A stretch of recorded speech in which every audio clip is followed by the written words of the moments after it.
Apologies there, slight delay due to the old technical issues.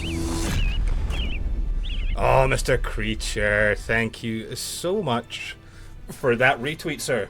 Alright folks, hey, it's Thursday night, 9 PM here in the UK, so of course that means it's time for Jungle Drums. Now, if you're watching this on demand, you're probably asking me, well, and yourself, wait a minute, episode 10? Where's 8 and 9? Well, long story short, 8 got lost to the ether. If you tuned in for the live stream, you would have seen it, but unfortunately the VOD just magically disappeared. Conspiracy theories are ongoing, but hey, you know, it's just been lost to the ether. And then number 9 was actually a Jungle Drums mobile edition.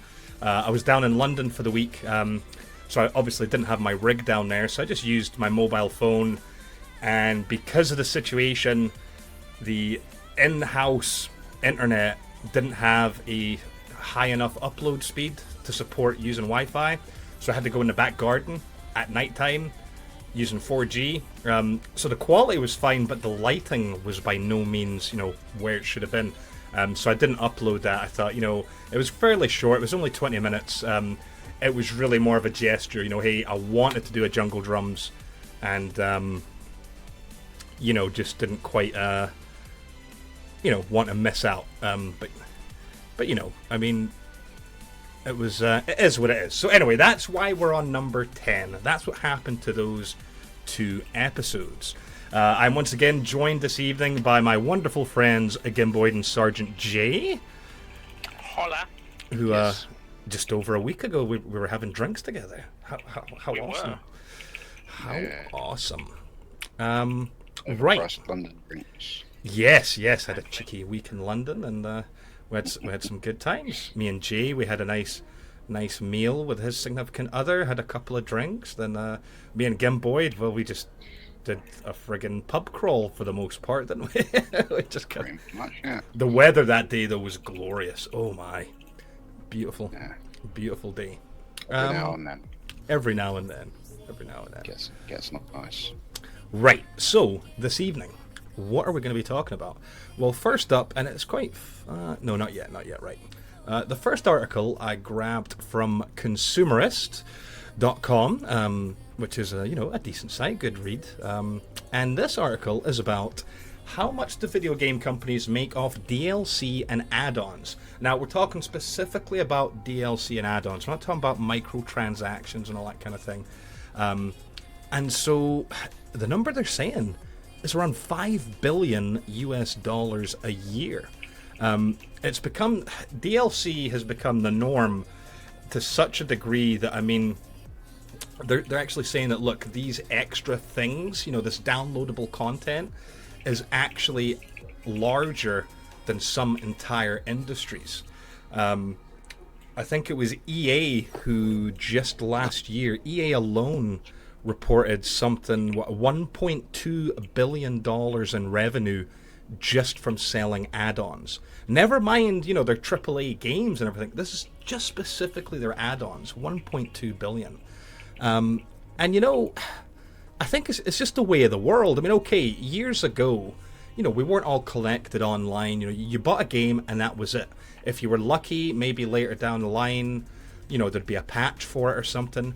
Quite funnily enough, a lot of the old magazines used to have patches on the CD-ROMs that came with them. You know, they'd be like, you know, they have like demos on them and say, oh, and also patch for, you know, whatever, Command and Conquer version 1.3. You know, but now that we're so online, we're so connected, DLC is just the norm. And I thought that the author of this article did a really good analogy here, comparing it to a book. You know, just saying that, look, imagine you buy a brand new book for about $20 or 20 quid, right? And it's a good book, you know, you read it, you're done with it, and, you know, you enjoyed it, right? It had 350 pages to begin with, and that's what it is always going to have. But just imagine that 3 months later, after you've bought the book, for another quid, you know, or another dollar, you could buy 3 extra chapters. You know, you're like, oh, cool, great. You do that, you get a little bit more of the story. You know, you're like, oh, well, this is kind of neat, and, you know, it might open up some new bits and make it more interesting for you. So you go back to that book a book that you had put down, a book that was now gathering dust up on the shelf, you know, and you went back to it and read it. So you get through that, the 3 chapters, you enjoy it, it reminds you how much you enjoyed that book to begin with, and then you put it on the shelf again. But then in another few months, look, another 3 chapters are coming out, and they do this, you know, over and over, you know, every quarter, until eventually, you know, you've spent, you know, who knows, maybe say another half of what, you know, another 50% of what the book originally cost. But now you've got, you know, a book that's like 600 pages long, right? You've got this really big book that once it's complete is quite amazing, you know, it's brilliant. And you say to yourself, man, you know, how could, once you've read the finished product, how could you ever go back to reading, you know, the original game? I mean, the original book, you know, and I think that analogy is awesome, right? And it's great. I don't think it directly translates to the game world, if I'm honest. No. You know, I mean, you know what I'm saying? I mean, okay, I say an example where it works. If we look at the Division, right? Compare the Division at launch to what the Division is now. And I know we've mentioned the Division numerous times over the weeks, but I think that's a good example of how, and it's still a work in progress, there's still more things to come, but the state of the game right now is a hell of a lot better compared to what it was. If you had a choice between playing the Division with the Underground, Survival, Last Stand, all the incursions, versus vanilla Division, you know, what would you choose? Oh, totally vanilla. Totally. But you know what I mean? I mean, don't get me wrong. I know people. I've had friends, real life friends that. Yes, I know it's a shock. Real life friends. Hey, you two are real life friends now that we met. Yay! That refuse to buy DLC. I've got one good friend who is an absolute Forza fanatic. Has all the Horizons, all the Forza games, but absolutely refuses to buy the DLC as a matter of principle. He says, nope, you know, that stuff should have came with the game. It should have came with the game. And it's kind of a shame. I get it, understand him, but at the same time, you know, he's missing out on some amazing content. I mean, things like the Porsche expansion pack, things like Blizzard Mountain and was that Horizon 2, I think it was, or is that Horizon 3? But you know what I mean? There's like all this content. Look at Destiny. Can you imagine if you had never bought any of the DLC for Destiny, would it have had the same hold over us? Probably not. Destiny's a difficult one because it's basically unplayable without DLC. Yes. The player base moves on and you have I think it's one of those on your own. Those DLCs were one of those content droughts, didn't they? I mean, you had content drought. I mean, if you'd have completed Destiny, Vault of Glass and all that lot, there would have been nothing to do. Yeah, you could have PvP daily. A lot of people still did, but those content droughts to bring in, I mean, you could look at WoW as being another good example of that. You have those expansions which fill in those almost content droughts that you'll have. Yeah, no, I mean, I think that's a fair point. I think when it comes to DLC, I mean, you're right, it has to be paced correctly. I mean, I think with Destiny it's unfair because, again, we were tearing through that content. But I think at the same time with Destiny, the pacing was too slow, even for the folk that just kind of picked up every so often.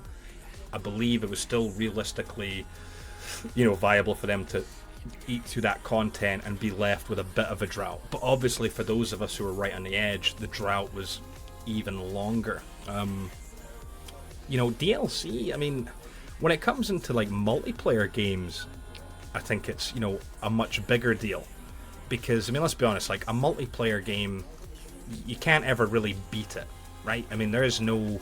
Yeah, you can maybe get to a certain rank, but then you can prestige in some of them and whatnot. You know, but there's never like an end game, so to speak, for multiplayer titles.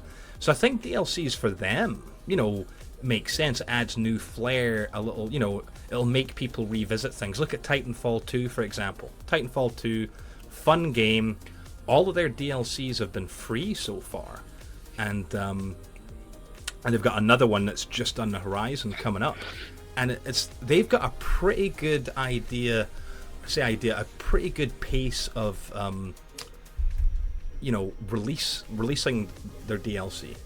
Because I think it was only March when their last multiplayer pack came out. So now they're just, a couple of months later and look, oh, now another one's coming. It's keeping the game fresh in people's minds.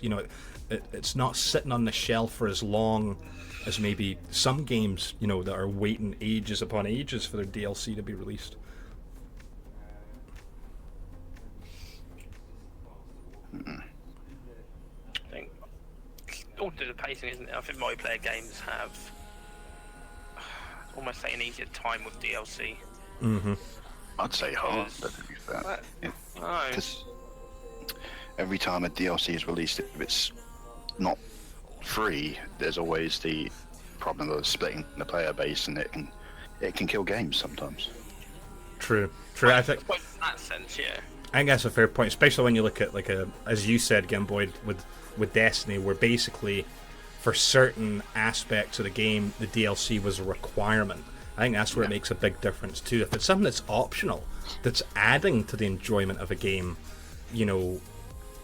I think that makes it less, divisive, or it doesn't divide folk as much as when it's actually, you have to get it. If you want to do the new thing, you have to have the DLC, as opposed to just, adding to the story or the narrative or whatnot. There's also the other problem with DLC is, like your friend you mentioned with the Forza game, saying that they should have been in the game from the start. Their actual DLCs, looking at Capcom and EA for this, that were basically cut up from the game. Yeah, when it changes the meaning of DLC from downloadable content to disc-locked content. I mean, Capcom have been notorious of that with their Street Fighter franchise. Just characters are on the disc, people can see that they're on the disc if they load it up and look at the files. No, it's interesting. I mean, it's a model that, I suppose in the industry itself is relatively new. It's been around, yes, a little while, but in the grand scheme of things, not terribly long. And it's just interesting that now it's such a integral model now. It's a very good business model that people, if you make a really good game that people love and enjoy, if you just keep making downloadable content for it, you're gonna make money. You can keep, instead of having to spend, I suppose it is debatable about what's more difficult. NLK with the retweet, thank you so much, Han. Because obviously make a game's a lot of development. Not trying to say that making DLC is easy, but you still have to kind of think, it has to take up less resources, it has to cost less. You don't have to basically build the main sort of skeleton of the game. You've got the framework there on which to build. Yeah, exactly. You've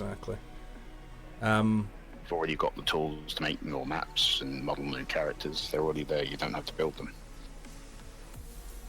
That's why they can make more money off them, because the cost of it is a lot lower as well.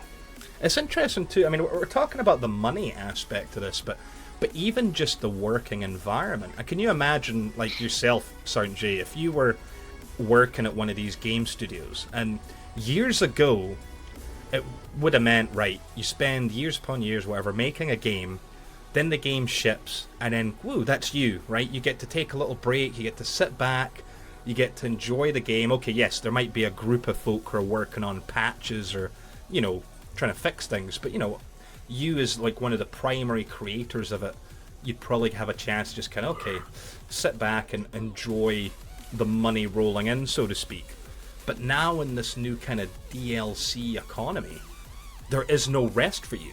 The minute that you're done with the game, you're immediately, working on the DLC, and it just, it seems, obviously I've never worked in the industry, when it comes to games, but it would just seem to me like, oh my god, these guys and gals are under so much more pressure now, where they're just constantly working over and over. I suppose it's good for them because they're constantly making money, but at the same time, are they getting overworked? Are they getting stressed out because it's just non-stop? I think I've got something like this. When it was just games, there was a real problem of certain developers basically, well, the game's done, your job's no longer needed, and stuff like that. But now with DLC, it's like the game's done, but we've got more content for you to build, so stick around. We'll keep you on the payroll. That's a very fair point. So on one hand, it's actually a very positive thing then, a very good. It's meaning they have a job even after the game's done. Fair. You're seeing people being kept on rather than being basically treated as freelance. It's not always the case, though, is it? Really?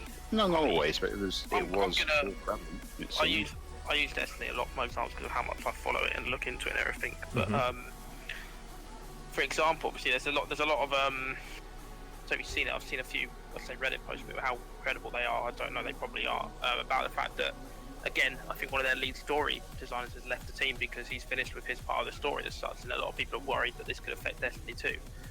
But going back to your DLC part anyway, as a whole, I think with how big the game industry has moved over from years ago to what it is now, it does require that need for these live teams, for these patch teams, for these constant DLCs to keep people interested because it has become a much bigger industry. Yeah, game was still big when it came out, but as you said, that was an era where you didn't have DLC. You had completed up brand new paid expansions that came out. You had essentially a sequel to the game or a prequel, depending how they wanted to follow on. There was never these little snippets of increased content. Yeah. Which almost keeps, again, people more interested in the game because, again, the pacing. Excuse me, sorry. You have something come out like a game, like, again, I'll use Destiny for an example, and then you've got a expansion that comes out 3 or 4 months down the line, or a DLC, sorry, to say the least. Then yeah, there's a good chance player base will still be playing. But if that content within that main game or that DLC is too short, there's a good chance players will leave that game, as has been seen with games like Destiny, things like Division. I say a lot more heavily so with multiplayer games than single player games. I think you're spot on, Jay. I mean, when you look at years ago, a game, in order for a game to stay relevant, it really did have to just be amazing. Thanks to the retweet, Lord Smith. You have to, it was so easy way back when, prior to DLCs, for a game to come out, it'd be awesome. Then a month or two later, the next awesome game came out, and you just flocked to that. You turned your back on the old one. Whereas I feel now, in this world of DLC, if anything, it keeps games relevant. I mean, look at, Destiny, again, talking about it. Yeah, it had swings, ups and downs, peaks and troughs, so to speak. But it's 3 years on, and it's still relevant. It's still being talked about. There's still folk playing it. Things like Call of Duty, it's still relevant. It's these DLCs, they help, not artificially, but, they just inject longevity into a game, in my opinion. From that, though, from that article is obviously them saying about the fact that they push these constant games out. Like, for example, you've had quite a few Call of Duty Infinite Warfare, as the article gave an example of, didn't have as great sales because people were still invested in Black Ops 3. Yeah. So again, I think some can almost look at it, sometimes they're pushing these releases too quickly. I mean, there's a COD coming out every year. It never used to be like that. True. Yeah, I think it's a lot because of how much gaming has become a multinational business now and everything, and massive money in it. Because I remember COD 1 and 2, I think there was quite a bit of a gap between those. Same with the Battlefield series, for example. And you've just got these constant pushes of iterations of games out now, which is... Yeah, so, I mean, as a result of that, like, I played a lot of CODs. So I played the new one, I didn't replay the Black Ops one and everything, but it's something that my interest waned in for quite a while because it was the same old. And again, there's a lot of cases of that, things like FIFA, for example, they release one every year. Understandably, with something like FIFA, NFL, rugby, all that sort of stuff, there'll always be that need for constant re-releases because it's almost new seasons like that of the actual sports they're based on. And that feels like an excuse just to push them out. I mean, they could patch that. Well, yeah, I mean, there's certain iterations of the games. Like, for example, FIFA 17 17 recently brought out the Journey mode, which was something completely different within the game series, something that hadn't been done before, which was quite a nice addition to it. And you to be fair, you might see more games like FIFA and NFL bring that out. Doing a big thing like that would warrant an new release. Mainly, it's all the ones between. It's quality of life changes I see in things like FIFA. Like, for example, the season modes, if you look at them compared to 2003 compared to now, it's so much different. You've got all these extra objectives, and these things might have been able to be incorporated within the original engines. But again, it's this whole entire progression of we want to improve the graphics, improve the engines, which is the reason why they do these annual releases. You probably find they do them in such tiny increments. They could just but that's these features in and then bring out a new one later on. This is the way it is, though, isn't it? That's how they do these tiny little incremental things, you know, just keep you addicted. I mean, coming back to DLC, this is another issue. Well, not an issue, but when you look at it, like games like Destiny, The Division, you know, insert any other title here, when you add up the price of you buying the game, then it's season pass, then any other add-ons and whatnot, and missions and things, you know, when you look at how much you actually spend in a game, it makes you understand why they do it this way. If someone had, you know, now maybe there's a bad example, because Jay, you'll probably say, no, yes, I would have, but you know, if someone had said, look, here's Destiny, and it's going to cost you 140 quid, you know, most people would probably look at that and go, no, piss off, I'm not paying that. But then, you know, when you look back at season passes, it's expansions, it's this, that, and this, okay, it might not be 140 quid, but, you know, that was just a ballpark figure. When you think about it, there's a lot of games out there, and this is not, we're not even talking about microtransactions, we're just talking about the add-ons themselves, the DLCs. You know, then when you add it all up, that total price is quite high, which I don't think your average consumer would necessarily pay that price to begin with. No. But when it's just churned out progressively, you know, over once a quarter, and I mean, I'm not saying there's anything wrong with that. I mean, if you do the math on money to entertainment ratio and you think, well, okay, I paid 40 or 50 quid for the game, it gave me this many hours of entertainment, then I paid another 20 and it gave me this hours, and you know, I'm sure it balances out. But again, I think it's just strange being, you know, especially old school, when you could go buy, you know, a Nintendo cartridge or whatever for 40 quid and, you know, that was it, that was the end of it, and you'd get however many hours of play, and it was fun, it was cool, and then, you know, you just went to the next thing. But it's different times. Well, that's the thing, again, isn't it, look at this article with that, as you say, it causes people to get, as the article says, invested in games to not look at new franchises, not look at, they become stuck with the same old. I mean, if you look at gaming as a whole, you've got these big, like titles, I'm trying to think of the word I want to use for them, not trademark, I can't think of the word for them now, but these titles that a lot of people see with gaming, things like Call of Duty, things franchises. Like FIFA, I'm trying to think of the word, like flagship franchises, sort of word I want to use for it. These massive franchises which are sort of related to gaming or seen as the games, which isn't always the case. I mean, you can ask a lot of people that play games and stuff, you can ask them to name certain games, and things like COD and stuff will be the first thing that comes to their mind. And it starts, as you say, when it's back in time, you have things like Spyro, Crash Bandicoot, Metroid, Mario, and you swap between all these games. Yeah, all these games had sequels come out. I mean, like, I can't count how many Crash Bandicoot games there were, how many Spyro games there were, like Odysseys, all those lot.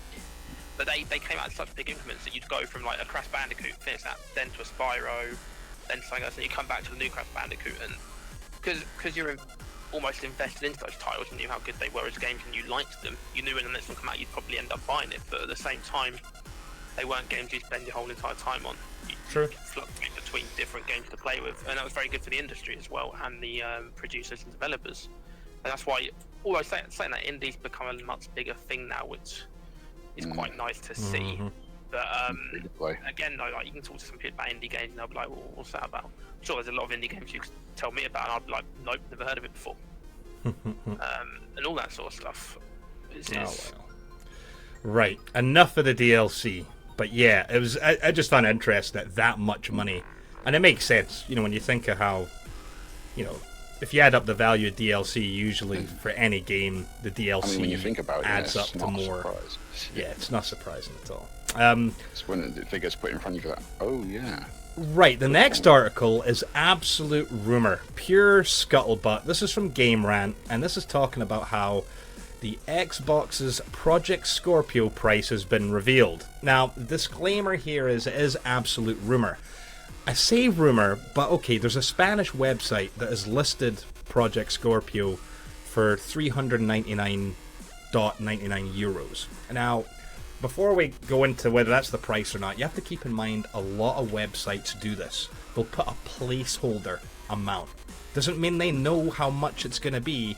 They just take a guess in the hope that, you know what, you and me are going to buy it. We're going to give them the money right now, you know, and then if it does go up, you know, we'll probably have a little thing in our invoice saying price may fluctuate or blah, blah, blah, blah, blah, because I do not believe that site said anything about a pre-order price guarantee. Hence why you don't see pre-orders on Amazon yet, because they do a pre-order price guarantee. But whether or not this is accurate or not, it's sparked a lot of debate online, because I mean, it was just 2 weeks ago we were talking about this, right? We were saying what, probably about 500 quid is what it's going to be. Just looking at the hardware, looking at the power. Microsoft confirmed it's going to be more expensive than the Xbox One S.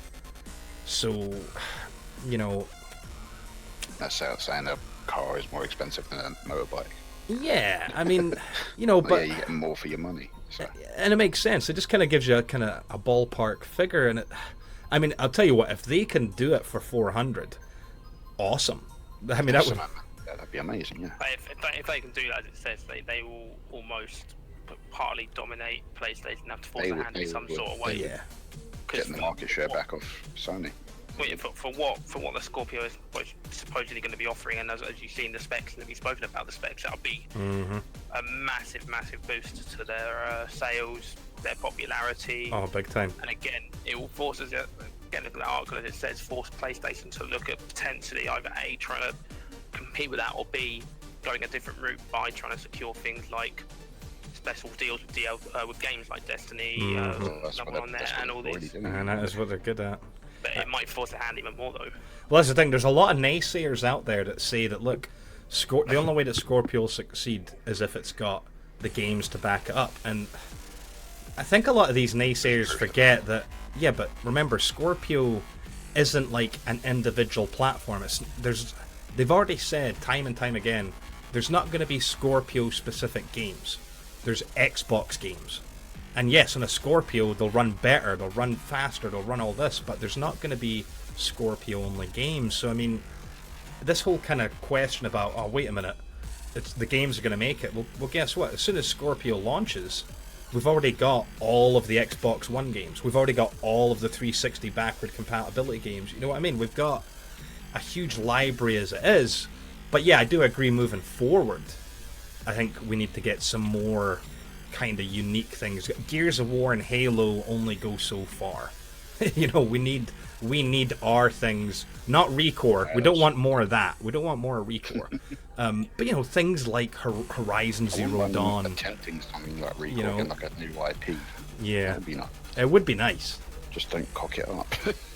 The thing with Scorpio, isn't it, is with that sort of power behind them, the developers might be more tempted to build more games for it. Yeah. Get more of it because of their hardware. Yeah. I mean, what they can do with it.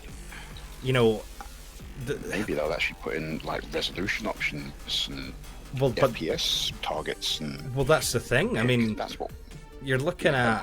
This whole difference now. I mean, it's totally changed for me now, because I was thinking, oh, there's no point if you don't have a 4K television. But now that they've said, no, that's not the case. You can plug it into a normal 1080, and actually, when it's in 1080 mode, it'll run better. You know, it'll run. You know, it's really quite interesting. So it's totally changed my opinion of it. Of thinking, oh, wait a minute, it could be realistic to get a Scorpio relatively early, and then later down the line, you know, make that plunge to a 4K TV instead of thinking, oh shit, there's no point in buying it if I don't have a 4K. Whereas you look at currently, in my opinion, if you own an Xbox One, there was no point to buy a One S unless you had a 4K TV. You know what I mean? Because oh yeah, it's smaller, it's slimmer, but all the kind of things, the big selling point of the One S was 4K and HDR, which, you know, you're not going to see the difference on your current TV. You know, you're not going to get that. A 1S is not going to give you any big increase over a 1 unless, you know, you've got that. But with the Scorpio, it's a totally different kettle of fish. You know, it's actually gonna be performing better. It's gonna, you know, do that whole scaling of the, where it'll take a 4K image but then reprocess it so it's 1080, so there's like higher pixel density and all that kind of weird crap. So yeah, it's, with this as well, looking at a slight different side, which I don't know if you've purposely done this with your layout of what you're talking about, but obviously you're probably going to come up to it a little bit, is about how quite a few more gamers look at graphics over anything else, and again, that's something Scorpio will be able to offer. And that's true. It does take us into the next article from Game Rant. So basically, over at Game Rant, there's this big essential facts about computer and video game industry report. It comes out every year, and according to the latest surveys, gamers value graphics over gameplay and story, right? The study found that 67% of gamers listed graphics as a major influence on what they buy when it comes to games, whereas only about 59% needed the game to have a good story, and only about 50% wanted online capabilities. Now, I mean, I don't know, I mean, we're talking 59 to 67, I mean, there's not a huge, you know, it's not this humongous difference, but I find it interesting, because, I mean, you know, for me, personally, yes, graphics are nice. Graphics are the wow factor. I mean, let's be honest, it's like attraction, right, to a person. A lot of times, usually, it's the looks that, you know, it's horrible, it's superficial, but guess what? For some reason, it's coded in the human beings. Usually, there's something about the appearance of a person that sparks your interest. And then, yes, of course, as you get to talk to that person and know them, then you develop, you know, this deep-rooted attraction. But a lot of times it can be the appearance that sucks you in. So that doesn't surprise me that games are the same way. I can understand that. A lot of folk, oh, look, shiny. Oh, it's so pretty. You know, and they want it. But I think it's the story that keeps people playing a game, not the graphics. I think the graphics will suck them in. But if the story isn't there, yeah, I mean, you'll just say, oh, hell with that. You know, I mean, let's talk about Recore. Recore is a beautiful game. The graphics are fabulous. The shadow, the lighting, the sound effects, the music, the game is absolutely glorious. But the gameplay and the story are a bit half-assed, so to speak. So there's a prime example of a game that sucked me in. Oh wow, it looks nice, I want to play it. But I got bored with it fairly soon, and then I didn't even make it to the end game, where it's even worse. Once you get all the way to the end, you have to go redo all the shit that you did way in the beginning, just at, you know, a silly difficulty level type of thing. To hell with that, you know. Whereas stories of what, I mean, we've talked about this before, I love stories. Assassin's Creed, the franchises, regardless of the mechanics, regardless of how some of them just straight up sucked, you know, with silly bugs and this, that, and this, it was the story that kept me going, right? I wanted to know how the plot developed, you know, and it's the same with a lot of RPGs.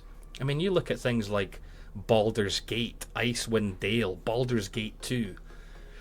At the time, yeah, the graphics were good, but now, yeah, they're not.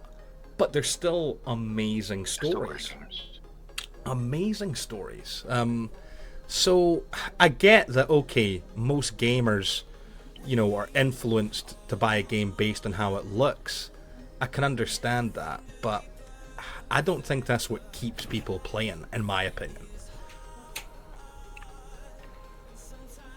I'd agree with you on that, to be fair. I don't...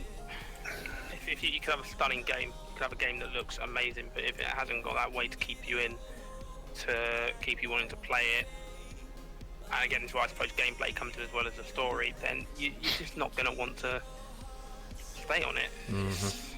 There are a lot of like indie titles, for example, that just use fairly basic graphics. Yep. But it's just the gameplay is amazing.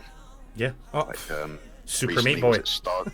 Oh yeah, Stardew Valley recently came out, and a lot of people were raving about that. It recently came out on console. That is PC. Oh, I mean, like you say, the list goes on. The Binding of Isaac.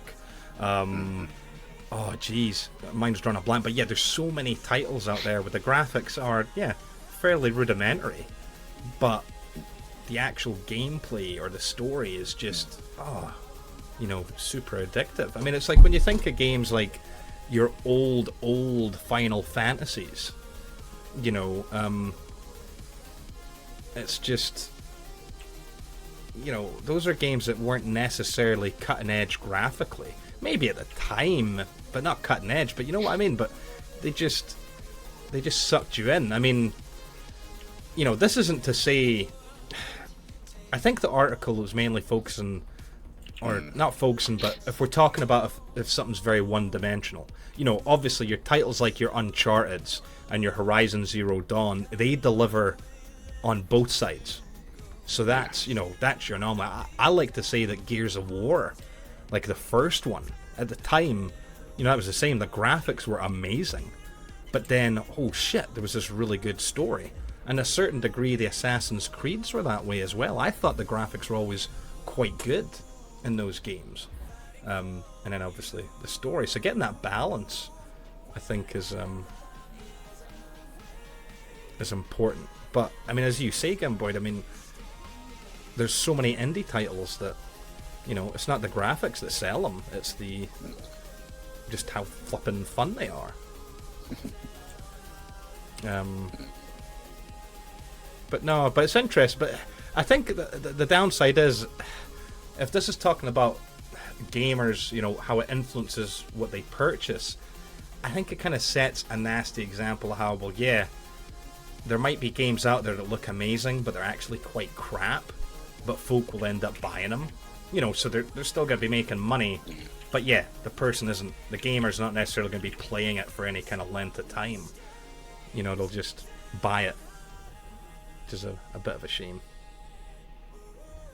Can you think any titles that have kind of sucked you in that way, where you're like, oh man, that looks amazing, and then you buy it, and then you're just like, ugh. Really? I can't really think of many, because I've always probably sort of looked into what they're going to be like. Mm-hmm. I mean, to be fair, I haven't played much of Recore, but I can almost see where you're coming with that. I wanted to love that game. Like, I was thinking, wait a minute, this is like 3D Mega Man, except a new IP. Or I was like, oh, what? This is going to be awesome. And it's only, as you progress a bit, and the story just doesn't really have much of a story, like, on it. You initially think it does, but then it soon becomes apparent that, no, actually it doesn't. And then just the kind of the doing things over and over and over, lack of variety in enemies. It just, it's a shame. It was a game with, so much promise. Hey, at least there's a definitive edition coming out this year, which is going to improve it. Oh no, wait a minute. No, it's not. It's actually just them attempting to resell it. Okay, yeah, right. I think that game also suffered from a case of the overhypes. Quite possibly. There it was at that E3 in particular. It was just so kind of shrouded in mystery, and it's a new IP. The first, what was it? How long had it been since Microsoft had introduced a new IP? It'd been ages, had it not? And that was like one of the big deals. Like, oh wow, look. But oh well. Oh, indeed. Well, back to something a bit more optimistic. One of my favorite consoles. This is from Game Rant, and this is, the report that the Super Nintendo Mini might be coming this year. Now, for those of you that do not know, obviously the Mini NES had been launched, right? And you might not know that because guess what? You probably couldn't buy one. They were so hard to come across. And just in the last couple of weeks, Nintendo announced that the Mini NES was a limited production run. They're not making any more, and that's it. So now, if you happen to find one on eBay, you can imagine what the prices are like right now. So now, the next step for Nintendo is to do a mini SNES. Now, I'll be honest, the Mini NES I wasn't that interested in. But the Mini SNES, depending what it comes with, that could be something to try to grab. I mean, I did that. That was probably one of my favorite consoles aside from the Nintendo 64. The Super NES had some great titles on it. Things like Street Fighter 2, UN Squadron. A guilty pleasure of mine was Battle Clash, which was when you had to have that big stupid bazooka, the Super Scope 6, to use with it. Oh, I mean, I had some really good. Oh, Star Fox, of course, Star Fox. Pilot Wings, F-Zero. You know, F-Zero. The list goes on. Yeah. That's when Nintendo really got their shit together with the SNES. The development. SNES Mario games are great as well. The development of it is currently underway, so that probably means yet again they'll do a holiday, as in Christmas launch, probably making it one of the hottest items this Christmas. But I have 5 people that they can get it. Yeah, the 5 people can get it. I have the gut feeling they'll do the same thing with this. They'll do a limited production run, right? Because you have to think about it. They just brought out the Switch. They're not going to try to create competition for the Switch, you know, within itself. You know, if anything, this just helps kind of amp up hype, especially if they introduce SNES games in the Switch library or something later down the line. I think they definitely will. They'll fit out with virtual console games that are basically going to charge like 10 quid for a 20-year-old game because they're Nintendo and they think that's acceptable. Yeah. But no, I thought it was interesting. You know, it's once again gonna be the same, you know, the same kind of nostalgia-evoking product that a lot of folk will go out and buy. You know, when you look at what the price of the Mini NES was, $60 in the States. No doubt it'll probably be around the same for the Mini Super Nintendo. And, you know, at that price point, you know, that's a great price, you know, for a little bit of fun for the kids at Christmas, you know, sitting in the living room, mucking around with it. And it'll be the same with this one as well. And it just, you know, a lot of folk rag on Nintendo for this. Oh, this is bullshit. You know, they don't make enough to keep up with demand. But yeah, it makes it special. It makes it, you know, only doing this 1 year lifespan with these special mini consoles. It just, you know, it really hypes them up. It makes them, you know, this holy grail to try to get a hold of. Yeah, the whole selling them on the side and stuff isn't very nice. You know, when people try to scalp them and, you know, sell them for profit. But from their point of view, I mean, I can understand it. It's that way it comes out. It's not stealing spotlight from the Switch, which obviously is their long game. That's the product they're hoping to, you know, really. Have you even seen some of the rumors online, guys, about the mini Switch being a possibility? No, I have not. Well, it's absolute rumor. Maybe we'll have a look at that maybe another week. It's a DS with one screen. Yeah. New revolutionary handheld console. But yeah, so Mini SNES, there could possibly be a reveal at E3 in June, but I wouldn't hold my breath on it.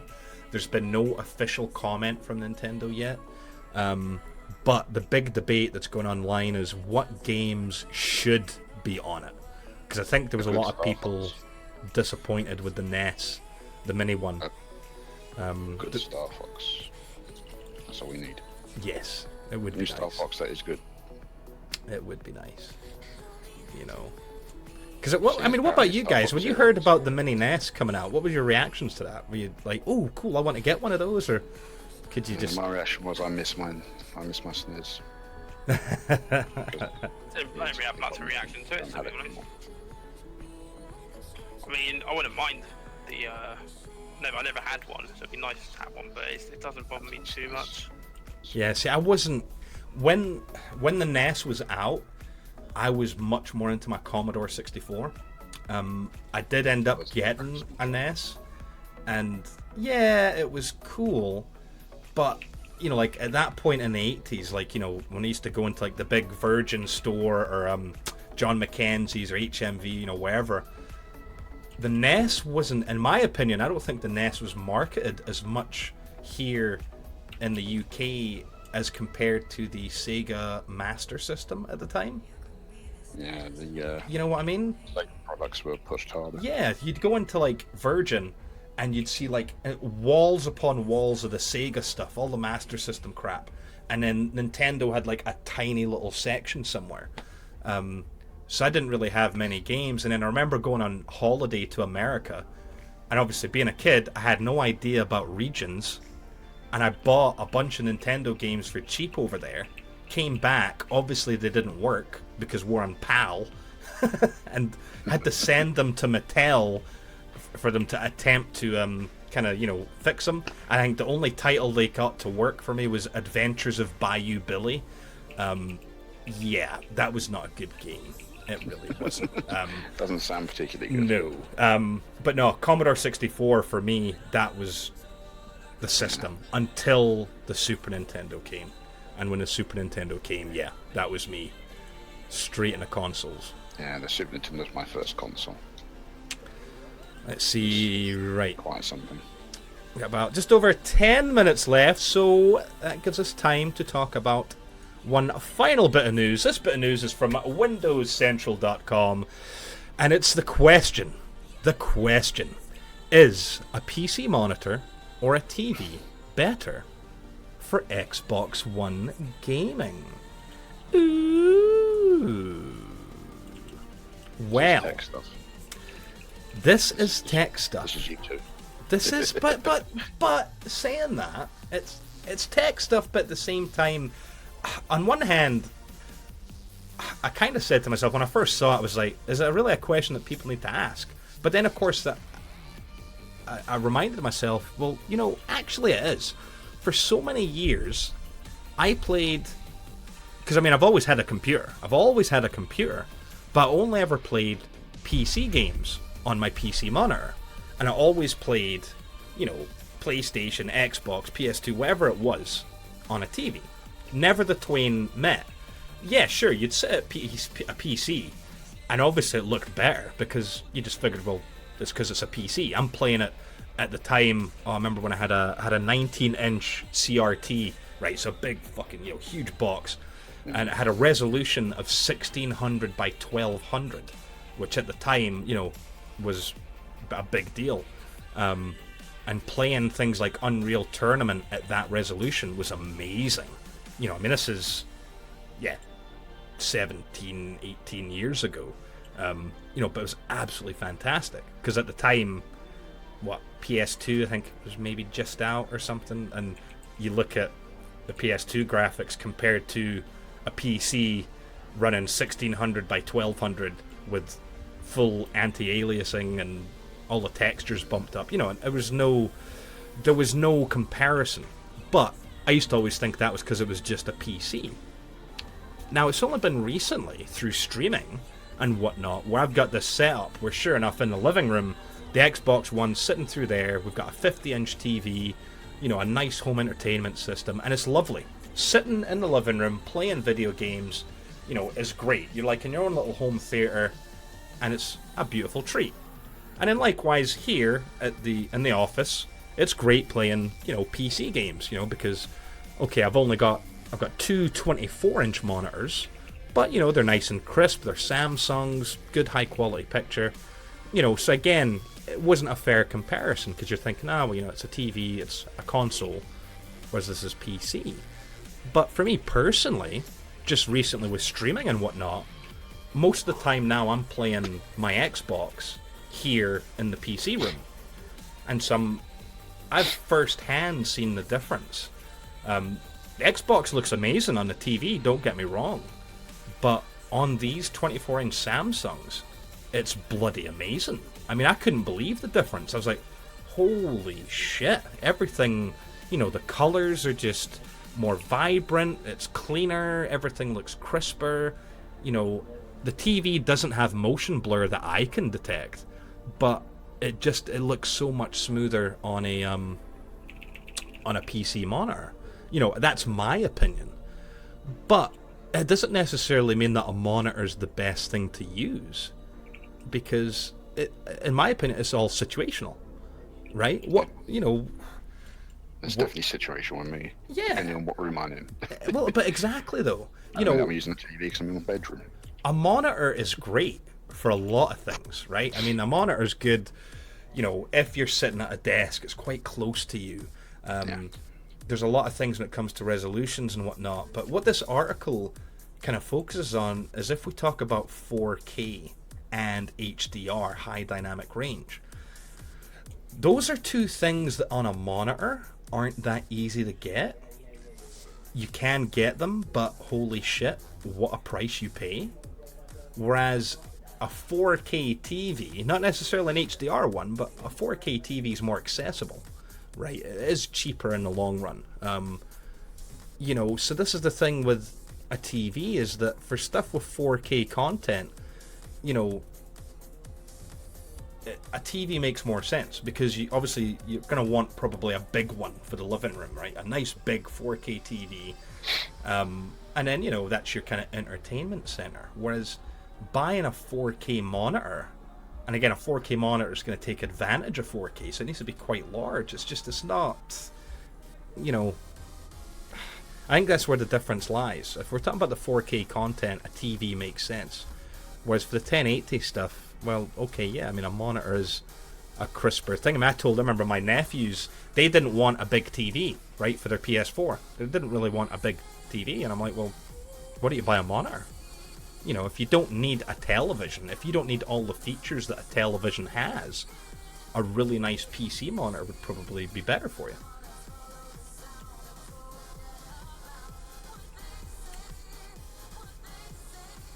It just, again, it depends on your situation. Because how does it work with you, Gimboyd? You've got, what is it, like, in one room, depending on where you're playing, it's either on a TV or on a monitor, is that right? Well, basically it's either on a TV or through the streaming on the app. Yeah. So even that, streaming does look better. Yeah, because you won't be getting the same type of, like if you brought the Xbox One through and actually just plugged the HDMI into the monitor or whatever, you'd probably see, I would think you'd likely see a difference. But because you're using streaming, you won't get like an actual apples to apples comparison, I suppose. The streaming does look better. Does it? Okay. Yeah. With Ethernet, there's no real. Don't really lose anything there. Mm-hmm. So. Fair Probably enough. even if I did plug the HDMI in, but there is a slight noticeable difference. I can notice it on the streaming. Yeah. And Jay, yourself, don't you? Because you use TVs as your PC monitors, don't you? Well, I've essentially got. It's really bad setup to do. I want to improve it. I've got a dual screen setup. So I've got my TV as my main monitor, as we use my PC, Xbox, PlayStation, and I've actually got a proper monitor. So sorry, TV screen for my main thing, and then an actual monitor for my second screen. But I much prefer having a setup where I'm just close. I'm not too fussed if it's a TV or monitor. They have their advantages and disadvantages over one another. But I find, like, if I try and play games that, even if it's like a 50, 60 inch TV, I don't like sitting far away and playing it. I don't know what it is about it. I find it so much harder. I struggle so much more keeping an eye on everything. Like with FPS, is keeping an eye on where my crosshair is. I don't know what it is. I just dislike playing on anything that's too far away from me. Fair enough. Like for me, a monitor or TV. I get that on some games. I just say FPS.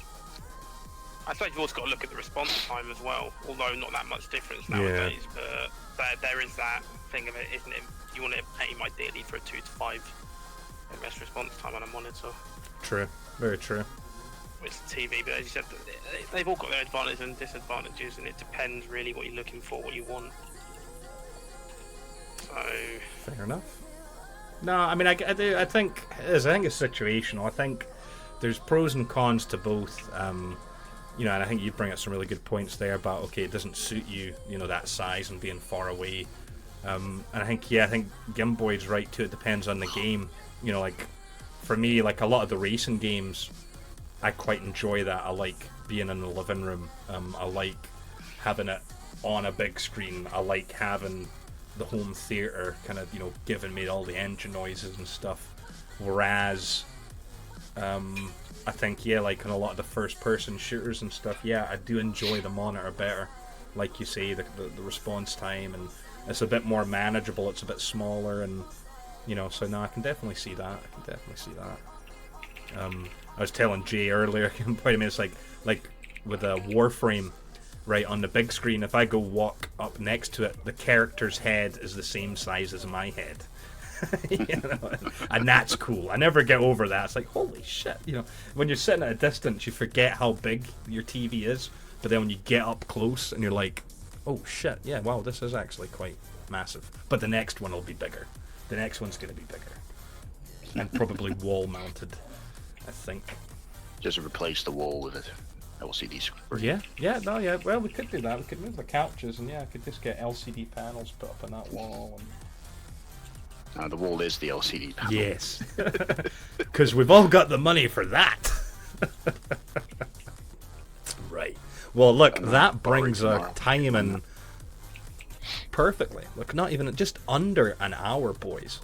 How great is that?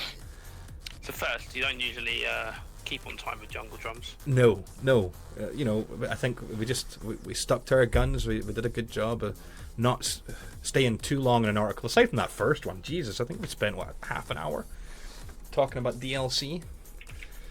Yeah, well, it's quite a big one, isn't it, really, to be fair? Well, over $5 billion worth. That's how big. Well, exactly. Right, well, I think we shall call it a night then tonight for Jungle Drums. As always, thank you so much to my guests, Gimboyd and Sergeant J. The show would be a lot less exciting if you weren't here, because I would just be staring at a camera talking to myself. There's only so much of you they can deal with. They need some other voices. Exactly. So... we need these balances. We need these other opinions, you know, because then that's what makes it interesting, is the differences. And I think, at least. Well, I think it does massively, doesn't it? It does, absolutely. So, as always, hey, you can catch us here on Beam every Thursday at 9 p.m. UK time for Jungle Drums as it's live. If you're watching on demand, then hey, thanks for checking out. Make sure to do all the usual things. If you liked it, hit like. If you didn't like it, dislike. If you haven't subbed to the channel yet, then, you know, what are you waiting for? It's free. Yeah, that's pretty much it. Until next week then, that is us saying bye, and go play some video games. Take it easy, everyone.